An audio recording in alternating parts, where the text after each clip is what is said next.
हाँ बेटा, देखिए, आप हमारा साथ दें तो हम आपको विश्वास दिलाते हैं कि 90+ आपको अब से पढ़ना शुरू कर दो तब भी आ जाएगा। केवल साथ दो। उसके लिए आप समझ रहे हो ना, क्या जितना चीज हम यहाँ पर बता रहे हैं, एक एक क्वेश्चन आपको हल करके सिखा रहे हैं बेटा, तो जब आप कंसंट्रेट करोगे तभी तो साथ साथ तो ही हुआ ना। यानी कि आपको कुछ हमको देना नहीं, केवल साथ देना है। रोज जितना हम बतावें उसको आप पढ़ते जाओ बस, और ध्यान मग्न होकर के। देखिए बेटा, इस समय हम क्वेश्चन नंबर 5 पर कंसंट्रेट कर रहे हैं, और आप सबको मालूम है कि सब आंसर से हो रहा है बेटा। देखिए, कोई झूठ नहीं है, 2023 का है। और पूरी बात आपको ये बताएं कि इसी प्रकार के क्वेश्चंस आपकी बोर्ड परीक्षा में पूछे जाएंगे, इसके बाहर से नहीं आएगा, ध्यान रहे। देखिए बेटा, आज शुरू करते हैं क्वेश्चन नंबर 5। पहले लिखो बेटा, देखो इधर, आंसर नंबर 5 बड़ा ब्रैकेट ग्रामर। अब इसके बाद इधर हेडिंग ए, नरेशन। नरेशन में पहला सेंटेंस है, देखिए, change any one of the following into indirect speech. दो आया है और आपको एक करना है, तो आपको तो कॉपी पे के लिखना है ना। अब ये पता करना है कि इन दोनों में कौन सा तुमको आता है। अगर दोनों आता है तब भी दोनों नहीं करना है, एक ही करना है। तो पहला देखिए, she said to us comment comma let us have some music. यह क्या बेटा, यह एक प्रस्ताव है। क्या बेटा, आओ हम कुछ संगीत सुने, ठीक है। तो इसका मतलब यह एक प्रस्ताव है। प्रस्ताव के लिए सेड को किसमें बदलते हो बेटा, प्रपोज में। अब देखिए, narration direct, she said to us comment comma let us have some music, ऐसे लिख लेना। और जवाब लिखो बेटा, तो सी प्रपोज टू अस, क्योंकि आगे ऑब्जेक्ट है, टू लगा रहेगा। क्या होना, सी प्रपोज्ड टू अस, एक काम हो गया। कंजंक्शन क्या लगाओगे, दैट। लेट अस को साधारण बनाओगे तो क्या हो जाएगा बेटा, वी शुड हो जाएगा। तो शुड का तो शुड ही रहता है, अरे सब पढ़ाया यार। अब वी बदलेगा सी के अनुसार, क्या हो जाएगा, they. That they should have some music. पढ़ा बन गया। क्या होना, she propose to us that they should have some music. अब इसी में देखो, दूसरा पूछा गया बेटा, father said to his son angrily, why have you disturb me in my sleep, leave the room at once and do not come here again. ये लिखा बेटा, बहुत कलाकारी वाला वाक्य है, समझो। देखो बेटा, क्वेश्चन मार्क लगाने है तो क्या लगाओगे, father asked his son angrily. Father asked his son angrily, conjunction लगाओ भाई, वाक्य को साधारण करो। यू बदलेगा सन के अनुसार, क्या हो जाएगा, he. Why he had disturbed him in his sleep, full stop and. अब देखो बेटा, यह इंपरेटिव सेंटेंस है। इंपरेटिव सेंटेंस के लिए रिपोर्टिंग वर्ब के वर्ब को किसमें लोगे, ऑर्डर में। And ordered to leave the room at once and not go there, come here का क्या हो जाएगा, go there again. And not go there again. इस प्रकार से जब लिखोगे तब वाक्य सही होगा। कम को गो में, हियर को देयर में, तो नॉट तो लगेगा और फिर टू लगाने को जो होता है, नॉट गो देयर अगेन। पूरा पढ़ो, father asked his son angrily why he had disturbed him in his sleep and ordered to leave the room at once and not go there again. ये बना। अगला देखिए बेटा, कंबाइन है तो combination of the sentence, combination डाल दो। एक करना है बेटा तो सेंटेंसेस पहले उतारो। क्या लिखा बेटा, एक ही करना, देखो एनीवन। तो माई mother keeps her ornaments in a safe, this is the safe. क्या बनाना है? कॉम्प्लेक्स। तो कॉम्प्लेक्स में हमने आपको बताया था बेटा एडजेक्टिव क्लास, प्लेस के बाद क्या लगाते हो? वेयर।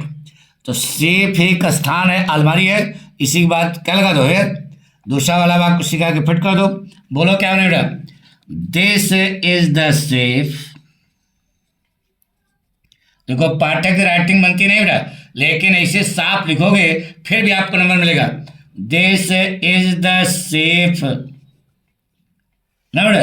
अब कंसर्न क्या लगाओगे? वेयर। वेयर जहां माई मदर,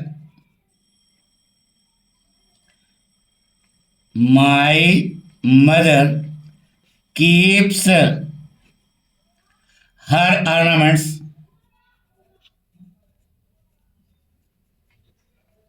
बस बन गया। इन सेफ फिर लिखने जो होते हैं, क्योंकि सेफ तो आ गया ना, तो this is the safe where my mother keeps her ornament. इसी में दूसरा वाक्य देखो बेटा, पूछा गया है a very healthy man came to me yesterday he was blind. अब देखो बेटा, ही वॉज ब्लाइंड, वह अंधा था। तो ही वॉज ब्लाइंड, कौन अंधा था? मैन। तो हमने बताया था कि ये एडजेक्टिव बनेगा, सिंपल सेंटेंस बनाना ना बेटा। तो ही वॉज काट दो और ये ब्लाइंड जो है इसी मैन के ठीक पहले लगा दो। पढ़ो बेटा, बन गया a very healthy blind man came to me yesterday. कुछ कहने नहीं, बन गया। एडजेक्टिव बन गया, सिंपल में एडजेक्टिव एक हेडिंग पढ़ाई थी ना, वही बन गया। आए बेटा, अब हेडिंग पढ़े बेटा ट्रांसफॉर्मेशन। ऐसे अब देखो दिया गया है passive voice, he was appointed as science teacher by the principal. Active voice इसका बनाना, कैसे बनाना? हेडिंग डालोगे पैसिव वॉइस वाक्य है, इसका एक्टिव वॉइस तुमको बनाना है। पास्ट इंडेफिनिट देख रहे हो ना, एक कदम आगे शायद क्या लगेगी तो एकदम पीछे आ जाएगा, पास्ट में हो जाएगा। तो क्या बनेगा? The principal appointed him. बोलो, द प्रिंसिपल अपॉइंटेड हिम ना as science teacher, as science teacher. ले बन गया, आपका 2 नंबर पक्का हो गया घट से।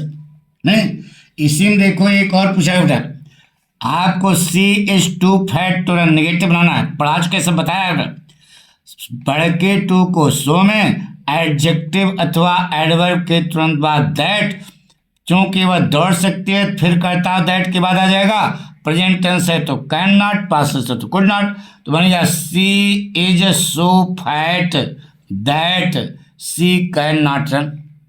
देखो निगेटिव बन गया ना। अरे रिमूव टू वाला यार पढ़ाया था, तो उसमें बताया था 9 तरीके से पूछा जाता है, केवल एक एक चक्कर में रहना। तो बनेगा she is so fat that she can not run, ये बनेगा। अब हेडिंग तो बेटा करेक्शन। करेक्शन में 2 आया, करना आपको एक होगा। He treated me as if I was a king. आपको देखो बेटा, he treated me as if I was a king बताया था बेटा। एज इफ एज 2 के बाद जो वाक्य आएगा वह सदैव पास्ट टेंस में होगा और एक वचन कर्ता के साथ भी बहुवचन की क्रिया आएगी। तो आई के साथ जो वाज लगा है क्या हो जाएगा? वर। तो पूरा पढ़ो, क्या होने बेटा? He treated me as if, या एज 2 के बाद जो वाक्य आएगा पास्ट टेंस होगा। पास्ट टेंस तो क्या है, लेकिन एक वचन कर्ता के साथ भी बहुवचन की क्रिया आएगी। तो आई के साथ वाज नहीं होगा, क्या होगा? वर, एक किंग। ये बना, ऐसे लिख दोगे 2 नंबर मिल जाएंगे। आइए बेटा, अगला लिखा India is confident to waiting Pakistan in cricket. ध्यान रहे बेटा, कॉन्फिडेंट के बाद ऑफ आता है, जो ये टू लगा है ये गलत है। यहाँ क्या कर देना? ऑफ कर देना, अपने आप पाक से हो जाएगा। ठीक है, India is confident of beating Pakistan in cricket. इतना समझ आ गया बेटा। अब आता है कंफ्यूजिंग वर्ड, होमोफोन्स। देखिए बेटा, वर्ड्स ऐसे लगाना कैनवास और कैनवास। ये देखो दोनों का कैनवास और कैनवास। इस कैनवास, अरे इलेक्शन होता है तो कन्वेसिंग नहीं करते हो, तो वह कैनवास है, CANVAS। और एक होता है बेटा कैनवास, यानी कि जो कैनवास के जूते नहीं होते हैं, अरे यार वही लगा दो, बस बन गया। तो पहले कैनवास का लगाओ, यूज करना बेटा, तो क्या कहोगे, कैनवासिंग। कैनवासिंग जन बना दिया, is essential for winning the election, winning the election. ठीक है, ये देखो यूज हो गया कैनवासिंग, ये देखो अंडरलाइन से कर देना। ठीक है, अब कैनवास ये है, आई या जो भी कहो, ही कर दो, आई करो, आई ऑलवेज ना बेटा यूज कैनवास शूज,